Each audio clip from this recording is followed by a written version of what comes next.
So the last lesson in this chapter is the quadratic formula with complex solutions. It's going to be the exact same thing as the quadratic formula was before. So in case you forgot what that was, it's negative b plus or minus the square root of b squared minus 4ac all over 2a. So your steps are going to be about the same. Get the equation in standard form, set up the quadratic formula, and simplify your square roots. So if we're looking at this first problem, what you see is there's no x value. So if it helps you to write it like this, then you know that this is your a, your b, and your c. So the b term is 0. So you're plugging this in. The opposite of b is still 0, plus or minus the square root of 0 squared minus 4 times a times c all over 2a. Okay, so then you're going to simplify your square root. So you don't need this 0 out in front anymore because it's just 0. So you can get rid of that. 0 squared is going to be 0. So underneath the square root, you have plus or minus the square root of negative 256 all over 16. So the square root of 256 is a perfect square root. It's actually 16. But here's what you need to remember is when you see this negative sign, you automatically put an I out in front. So I have plus or minus I and 16. So we're going to write that as plus or minus 16i over 16. And then that is going to cancel both of those out, and you're just going to get plus or minus I. Okay, so let's look at another one of those. So I'm going to move this to the other side. So that's going to give me 3p squared minus 7p and plus 5 equals 0. So you have your a, your b, and your c.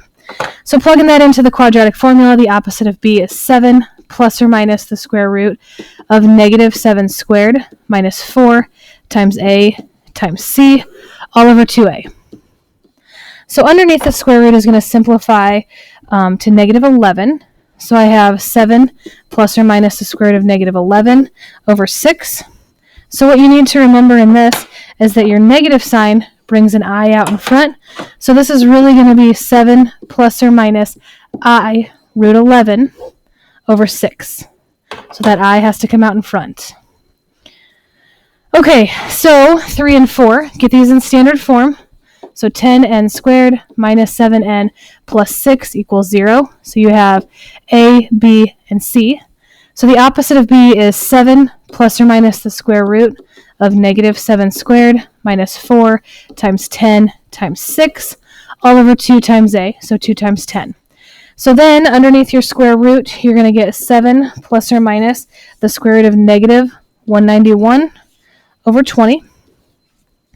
So then that means you're going to have an imaginary outside, and 191 does not break down into anything. It's prime. So you have 7 plus or minus I root 191 over 20.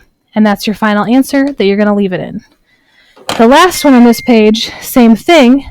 You're going to move it all to one side. So I have 7p squared minus 4p plus 12 equals 0. So your a, b, and c. So the opposite of b is 4 plus or minus the square root of negative 4 squared minus 4 times a times c all over 2a. Okay, so then underneath your square root, you're going to get negative 320. Square root of negative 320 over 14. And you're going to try and break that down as much as possible. So 320, you know, is 32 and 10. 32 breaks down into 8 and 4, 4 and 2, 2 and 2, 2 and 2, 5 and 2. Okay, so remember you're looking for couples. So here's a couple of 2s, here's a couple of 2s, here's a couple of 2s, and this 5 is single. Everything else we broke off of, so it's all gone. So what that means is you have 4. This gives you an imaginary sign outside, but outside you have 2 times 2 times 2, then your I, then the 5 is left inside, over 7. So 2 times 2 times 2 is 8, so you have 4 plus or minus 8i root 5 over 7. And that's your final answer for that.